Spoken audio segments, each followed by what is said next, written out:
Dear student, now we are going to study classification of materials यानी पदार्थों का वर्गीकरण। तो पदार्थों का वर्गीकरण जहाँ पर इलेक्ट्रोस्टैटिक्स में कंडक्टर, इंसुलेटर और सेमीकंडक्टर से है, तो यानी चालक, अचालक और अर्धचालक। यहाँ पर जो अर्धचालक है, हम इसका चैप्टर पूरा है वो आगे पढ़ेंगे। सेमीकंडक्टर्स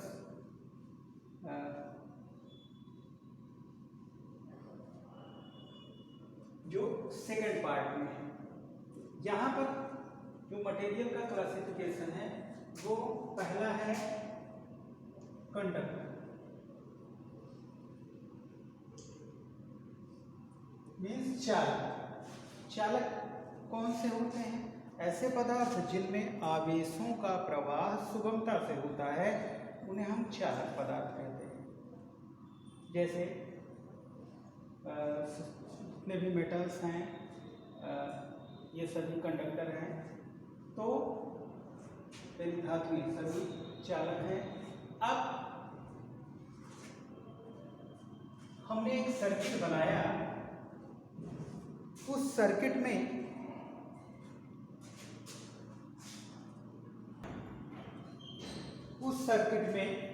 एक सेल जोड़ा, स्विच लगाया और एक बल्ब जोड़ दिया।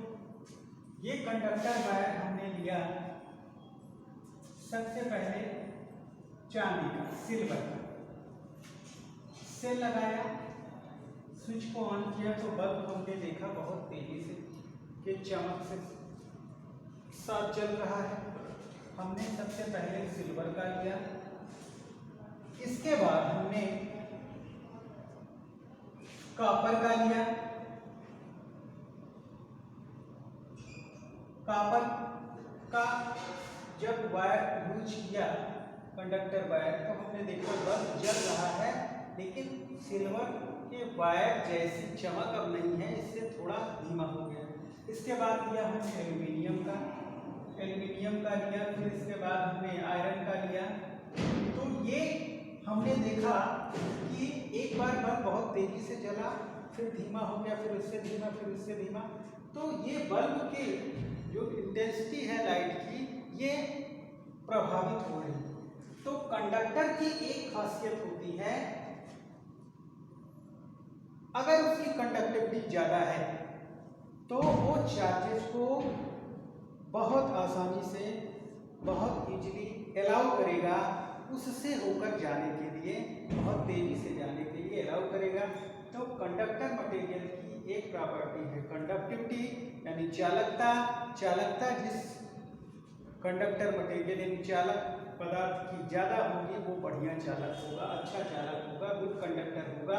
तो यहाँ पर जो चांदी है, चांदी की चालकता सबसे अधिक होती है। चांदी की चालकता अधिक होने के कारण सर्किट में हम इसका प्रयोग करते हैं। जो हाई रेंज के स्विच हैं, महंगे स्विच हैं, उनमें इसका प्रयोग किया जाता है। लेकिन जो सप्लाई वाली, हमारे घरों की सप्लाई के लिए वायर यूज किए जाते हैं, जो पोल पर लगे रहते हैं, ये अगर चांदी के लगाए जाएं तो सबसे पहली चीज़ तो बहुत महंगे पड़ेंगे, दूसरी चीज़ चोरी होने का भी खतरा रहेगा। कॉपर का है, कॉपर भी महंगा है। तो कॉपर के वायर जितने भी इलेक्ट्रिक ट्रेनें चलती हैं, जो उससे टच करता हुआ चलता है, वो भी कॉपर का बनाया जाता है। तो चांदी का लगा देने पे क्या होगा? कंडक्टिविटी भी ज़्यादा होगी, महंगा पड़ेगा और चोरी होने का खतरा। कॉपर उससे थोड़ा सस्ता है, इसलिए उसका प्रयोग किया जाता है। अब घरेलू उपयोग में हमारे जो भी वायर हैं, सब कॉपर के यूज किए जाते हैं अच्छी कंडक्टिविटी के लिए। अब इसके अलावा हम दूसरा ले लेते हैं इंसुलेटर। तो पहला हो गया कंडक्टर। हमने बताया कि वे पदार्थ जिनमें आवेशों का प्रवाह सुगमता से होता है, वो चालक कहलाते हैं। और चालक के लिए, अच्छे चालक के लिए उसकी चालकता मायने रखती है, यानी जिसकी चालकता अधिक होगी वो अच्छा चालक होगा, जिसकी चालकता कम होगी वो अच्छा चालक नहीं होगा, बैड कंडक्टर होगा। तो those materials by which charges can move easily are said to be conductor. For example silver, copper, aluminium, iron, ये सारी चीज़ें कंडक्टर हैं। अब ह्यूमन बॉडी भी कंडक्टर है, लेकिन बैड कंडक्टर ही माना जाए, गुड कंडक्टर नहीं कहा जाता। दूसरा है इंसुलेटर। इंसुलेटर कौन सा होता है?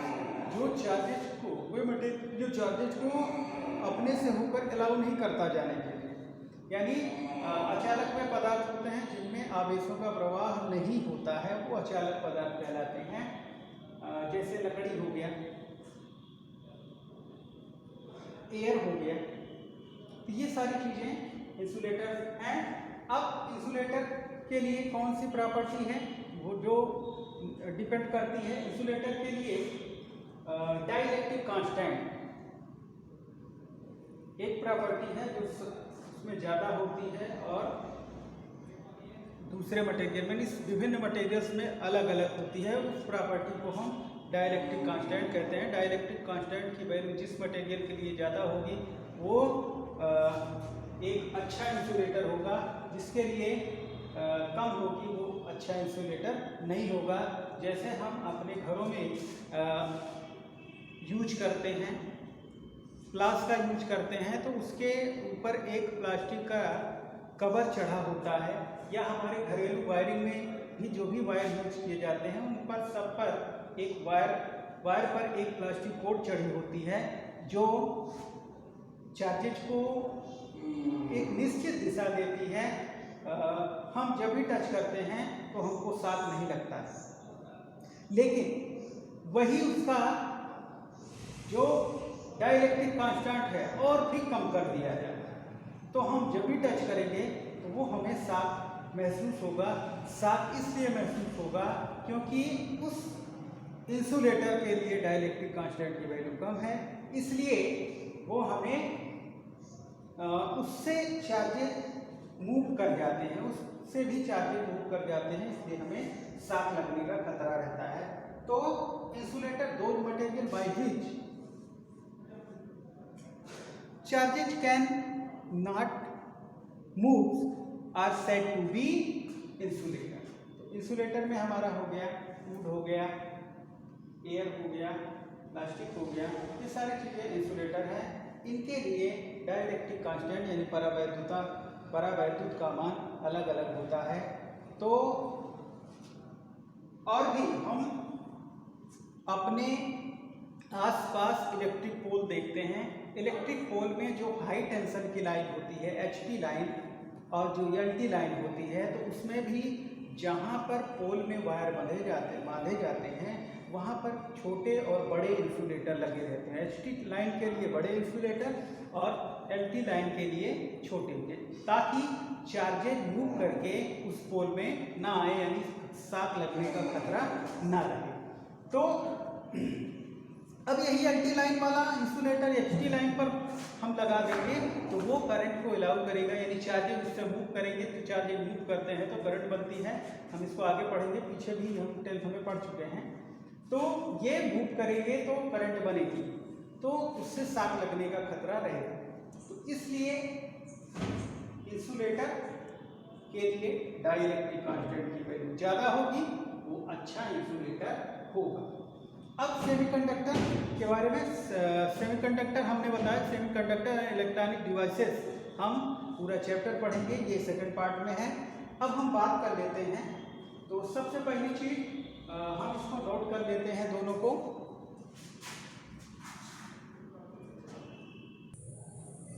तो हमने देखा दोनों materials by which charges can easily, such materials are called conductor. Example metals, etc. Insulator दो materials by which charges can not move, such materials are called insulator. For example food, wax, plastic, etc. तो ये हमारा ये topic हुआ। Next topic हम चलते हैं properties of electric charges. Electric charge की कुछ प्रॉपर्टीज हैं जो हम देख लेते हैं। वैद्युत आवेश के गुण। Like charges repel one another and unlike charges attract one another. यानी सजातीय आवेश एक दूसरे को प्रतिकर्षित करते हैं, विजातीय आवेश एक दूसरे को आकर्षित कर सकते हैं, आकर्षित करते हैं। सजातीय आवेश एक दूसरे को प्रतिकर्षित करते हैं, समान प्रकार के आवेश एक दूसरे को प्रतिकर्षित करते हैं, विपरीत प्रकार के आवेश एक दूसरे को आकर्षित करते हैं। Electric charge attract to uncharge object or particles.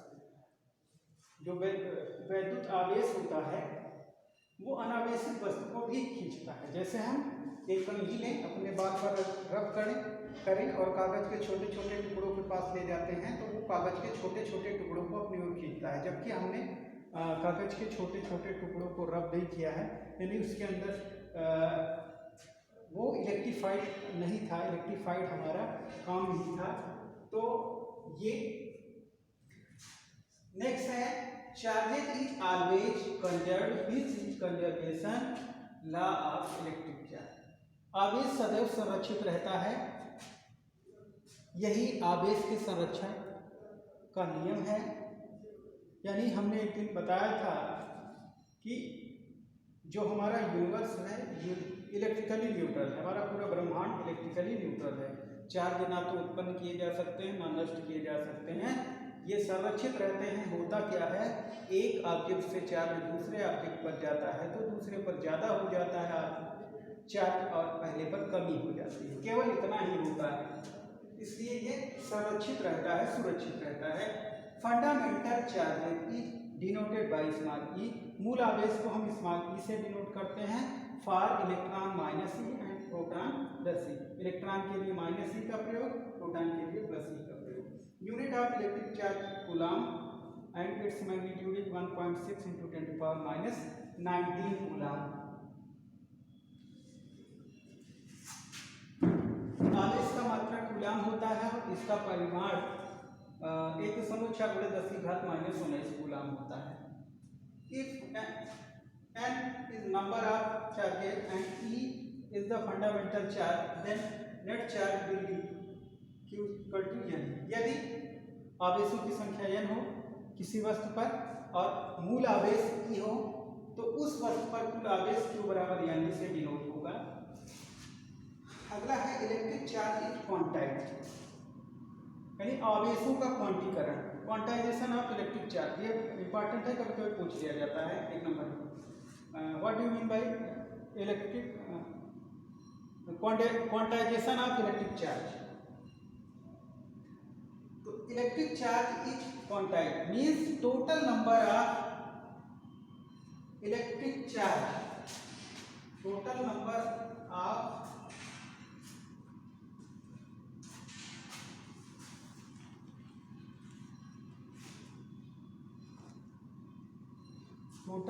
Of electric charge.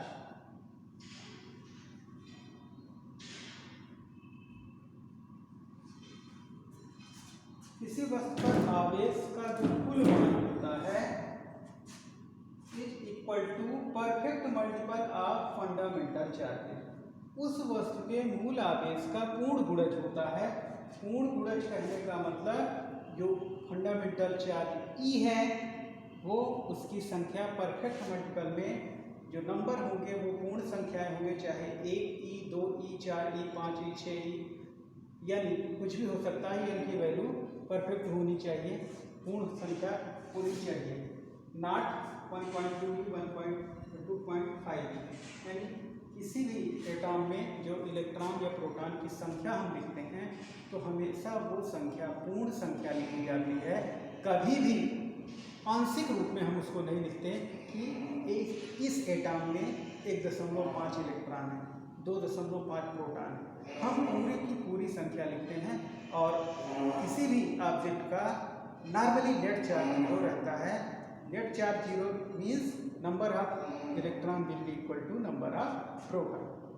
तो ये रहा इलेक्ट्रिक चार्ज की प्रॉपर्टी। अब हम नेक्स्ट टॉपिक इसमें देख लेते हैं, another method of charging, charging के जो दूसरे मेथड हैं।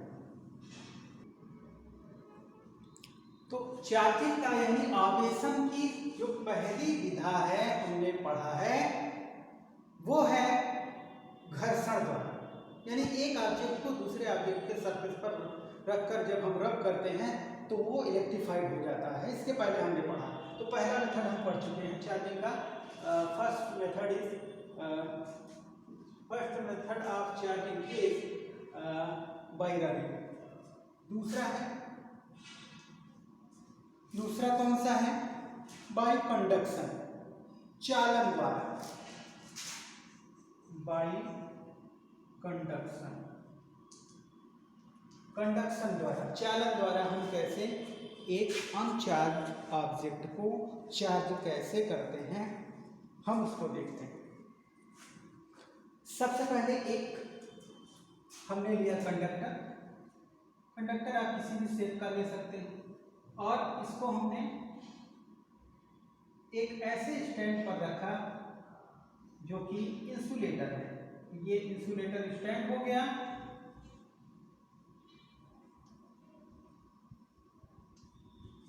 अब ये अनचार्ज है। अनचार्ज मीन्स इसका नेट चार्ज कितना है?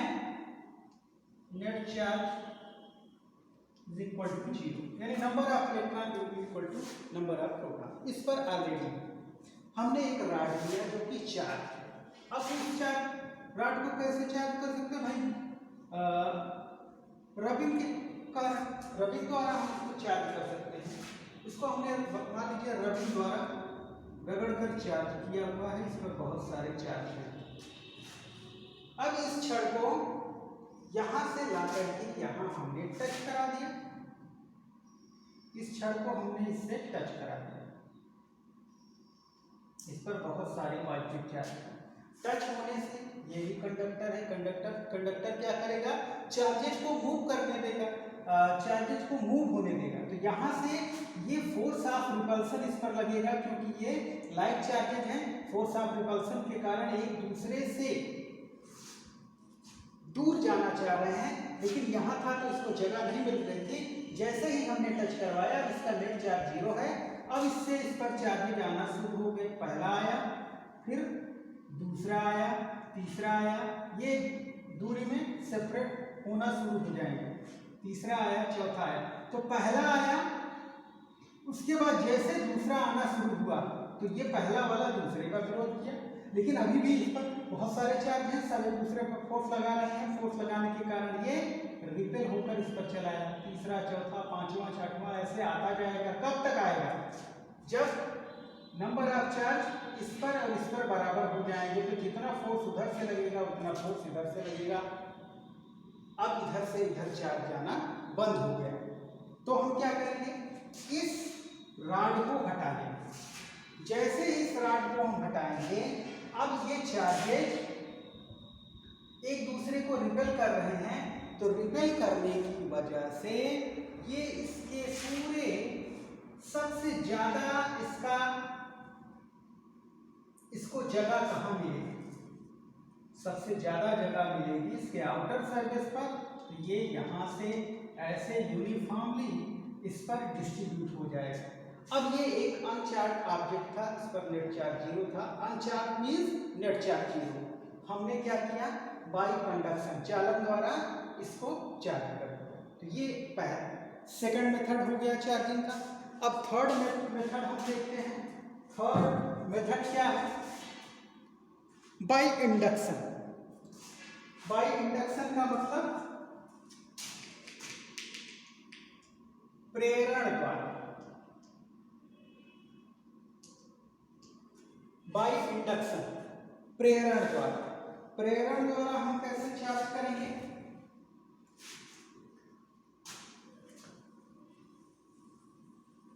अब हम फिर से एक कंडक्टर लेते हैं, इसको एक इंसुलेटर स्टैंड पर हमने रख दिया, यानी चार्जेस इससे यहाँ ग्राउंड में नहीं है। ये इंसुलेटर स्टैंड है। फिर हमने क्या किया, एक चार्ज रॉड है, इस पर बहुत सारे चार्ज हैं, हम इसको पास इसके ले आते हैं, इसको इसके पास ले आएंगे इस तरीके से। इस पर बहुत सारे चार्ज हैं, पॉजिटिव चार्ज, इसके पास ले आए। अब इस पर नेट चार्ज पहले कितना था, नेट चार्ज इस पर 0 था। नेट चार्ज 0 कहने का मतलब जितने इस पर पॉजिटिव चार्ज हैं उतने निगेटिव चार्ज हैं। अब हम इसको इसके पास ले आए तो ये पॉजिटिव चार्ज है, इसमें निगेटिव और पॉजिटिव दोनों चार्ज हैं। तो ये क्या करेगा, इसके निगेटिव चार्ज को अपनी ओर खींचेगा, तो सारे निगेटिव चार्ज इधर सेट हो जाएंगे ऐसे, और ये इसके पॉजिटिव चार्ज को रिपेल करेगा। तो रिपेल करने के कारण ये इस साइड में जाकर लगेंगे।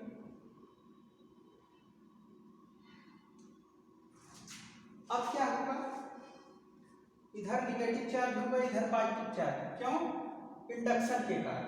हम जब इस चार्ज रॉड को हम इसके पास ले आए तो सारे निगेटिव इस कंडक्टर के एक साइड, सारे पॉजिटिव एक साइड। यहाँ पर हमने इसको टच नहीं करवाया, इस बार टच नहीं कराना। अगला स्टेप क्या होगा, अगला एक्शन क्या होगा, अब हमने क्या किया, यहां से इस कंडक्टर को ऐसे ग्राउंड से जोड़ दिया। अब ग्राउंड एक निगेटिव फोर्स का भंडार है, यहां से बहुत सारे निगेटिव चार्ज चलकर ऐसे आए और इन सारे पॉजिटिव चार्ज को से मिलकर न्यूट्रलाइज हो गए। ये सारे निगेटिव चार्ज न्यूट्रलाइज हो गए। अब हमने क्या किया, इस चार्ज रॉड को यहां से हटा लिया, ये न्यूट्रलाइज हो गए। हमने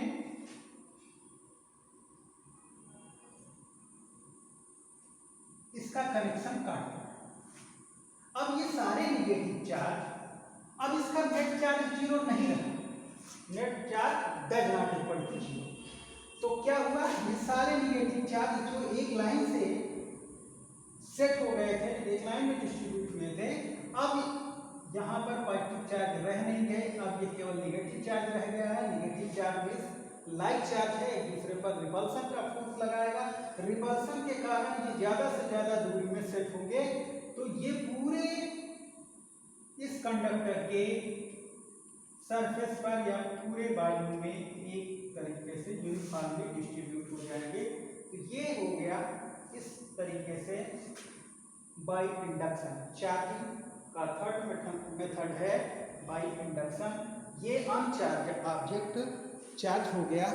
तो इस तरीके से हम धीरे धीरे पीछे के वीडियोस भी अपलोड करते जा रहे हैं ताकि स्टूडेंट्स को फिर से पढ़ने का मौका मिल सके।